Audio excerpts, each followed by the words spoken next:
wassalatu wassalamu ala Rasulillah, la haula wala quwwata illa billah. Hari ini kita kembali melakukan diskusi. Di depan kita sudah ada pemateri. Kita berharap materinya disampaikan poin-poin pentingnya. Kita beri waktu 5 menit. Silakan.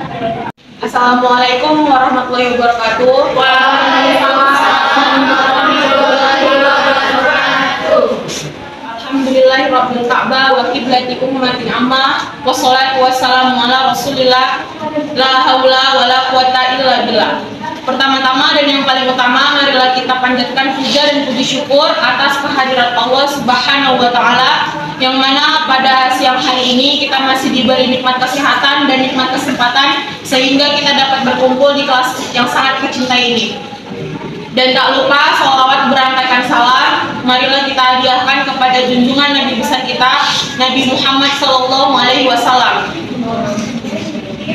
Semoga kita mendapatkan syafaat beliau di yaumul akhir nanti. Amin amin ya rabbal alamin. Yang saya hormati dosen pengampu mata kuliah ilmu tauhid, yaitu Bapak Dr. Suasana Nikmat Ginting MA, dan yang sangat saya sayangi teman-teman sekalian. Adapun tujuan kami berada di sini untuk menjelaskan materi yang berjudul Thariqat yang akan dibacakan oleh saya sendiri. Sufisme dan Thariqat merupakan wacana dan praktik keagamaan yang cukup populer di Indonesia. Bahkan akhir-akhir ini kecenderungan sufistik telah menjangkau kehidupan masyarakat kelas menengah sampai masyarakat kelas atas atau elit, dengan angka pertumbuhan yang cukup signifikan terutama di daerah perkotaan. Thariqat sebagai bentuk proses penguatan nilai spiritual bagi para penganutnya, yang dalam hal ini disebut murid, dengan masuknya seorang murid pada thariqat beserta bimbingan spiritual yang diberikan oleh mursyid kepada murid. Maka disitulah letak proses pembinaan spiritual bagi murid, sehingga murid selalu terbimbing, yang pada akhirnya akan muncul sebuah dampak yang positif akan berubahnya nilai-nilai spiritualitas pada diri seorang murid. Pengertian thariqat. Thariqat berasal dari bahasa Arab. Secara etimologi, thariqat berarti jalan. Definisi terkait masalah thariqat yang secara etimologi berarti jalan, tepat, lalu, atau metode. Sedangkan menurut terminologi ada beberapa ahli yang mendefinisikan tentang thariqat. Di antaranya menurut Abu Bakar Aceh, thariqat adalah petunjuk dalam melaksanakan suatu ibadah sesuai dengan ajaran yang ditentukan dan diajarkan oleh Rasul, dikerjakan oleh sahabat dan tabi'in turun-temurun sampai pada guru-guru, sambung menyambung dan rantai berantai. Awal timbulnya thariqat. Pada mulanya thariqat dilalui oleh seorang sufi secara individual, namun seiring dengan perjalanannya thariqat diajarkan baik secara individual maupun secara kolektif. Pengajaran thariqat pada orang lain ini sudah dimulai sejak Al-Halaj tahun 858 sampai 922 Masehi, dan dilakukan pula oleh sufi-sufi besar lainnya. Dengan demikian timbullah dalam sejarah Islam kumpulan sufi yang mempunyai syekh yang menganut thariqat tertentu sebagai amalannya dan mempunyai pengikut. Sistem hubungan antara mursyid dan murid menjadi fondasi bagi pertumbuhan thariqat sebagai sebuah organisasi dan jaringan. Fungsi mursyid yang sedemikian sentral sebagai pembimbing rohani dalam rangka menjalani maqamat menjadikan murid secara alami menerima otoritas dan bimbingannya.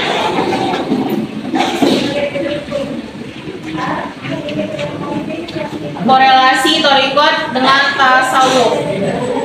Sebelumnya, pematangan sebagai lembaga mistisisme Islam tidak lebih merupakan gerakan individual dari elit-elit kerohanian.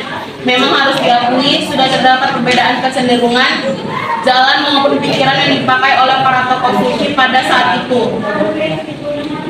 Sementara itu, Mysticism of personality adalah suatu aliran mistik yang menekankan aspek personal bagi manusia dan Tuhan.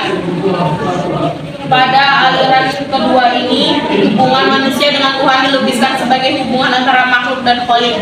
Paham ini mempertahankan adanya perbedaan yang esensial antara manusia sebagai makhluk dan Tuhan sebagai khalik.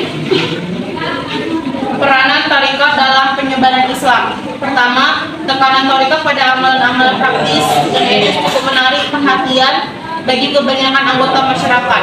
Dengan demikian, penyebaran Islam tidak melalui ajaran-ajaran keagamaan secara teoritis, melainkan melalui contoh-contoh perbuatan dari para guru-guru tarikat. Kedua, pertemuan secara teratur antara sesama anggota tarikat yang biasanya diatur mingguan dapat pula memenuhi kebutuhan sosial mereka. Jadi, tarikat dalam penyebarannya lebih menggunakan jalur-jalur alamiah praktis, tidak selalu menekankan teroris agama dalam penampilannya di hadapan masyarakat luas, juga disertai dengan nilai santun yang dapat menarik simpati di hati masyarakat. Selanjutnya akan dibacakan oleh teman saya, Sofia Saragi. Aliran-aliran tarikat di dunia Islam. 1. Tarikat Qadariyah. Tarikat Qadariyah didirikan oleh Syekh Abdul Qadir Al-Jalani yang terkenal dengan sebutan Syekh Abdul Qadir Al-Jalani Al-Gaus dan atau Qutb Al-Auliya atau Sultan Al-Auliya. 2. Tarikat Syadziliyah. Tarikat Syadziliyah tak dapat dilepaskan dari pendirinya, yaitu Abu Al-Hasan Al-Syadzili. 3. Tarikat Naqsyabandiyah. Tarikat Naqsyabandiyah didirikan oleh ulama tasawuf terkenal, yaitu Muhammad bin Muhammad Baha. 4. Tarikat Qadariyah wa Naqsyabandiyah terbangun dari dua tarikat, yaitu tarikat Qadariyah dan tarikat Naqsyabandiyah. 5. Tarikat Samaniyah. Tarikat Samaniyah didirikan oleh Muhammad bin Abad Al-Karim Al-Madani Al-Syafi Al-Saman. Yang keenam, Tarikat Tizaniyah. Tarikat Tizaniyah didirikan oleh Syekh Ahmad bin Muhammad Al-Tizani. Baik, kami akan membuka sesi tanya jawab kepada teman-teman. Kami persilakan. Assalamualaikum warahmatullahi wabarakatuh. Waalaikumsalam warahmatullahi wabarakatuh.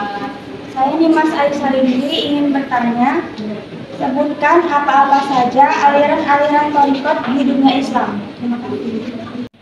Assalamualaikum warahmatullahi wabarakatuh. Waalaikumsalam warahmatullahi wabarakatuh. Perkenalkan, nama saya Cindy Ramadhani. Saya ingin bertanya, bagaimana awal timbulnya tarikat? Terima kasih. Baik, saya akan menjawab pertanyaan dari Mas Aisyah Indri. Pertanyaannya, apa saja aliran-aliran tarikat di dunia Islam? Di antara tarikat-tarikat di dunia Islam adalah sebagai berikut: 1. Tarikat Qadiriyah, 2. Tarikat Syadziliyah, 3. Tarikat Naqsyabandiyah, 4. Tarikat Qadiriyah wa Naqsyabandiyah, 5. Tarikat Samaniyah, dan yang keenam Tarikat Tijaniyah. Saya akan menjawab pertanyaan dari Cindy Ramadhani. Awal timbulnya tarikat. Pada mulanya tarikat dilalui oleh seorang sufi secara individual. Namun seiring dengan berjalannya, tarikat diajarkan baik secara individual maupun secara kolektif. Pengajaran tarikat pada orang lain ini sudah dimulai sejak Al-Halas dan dilakukan pula oleh sufi-sufi besar lainnya.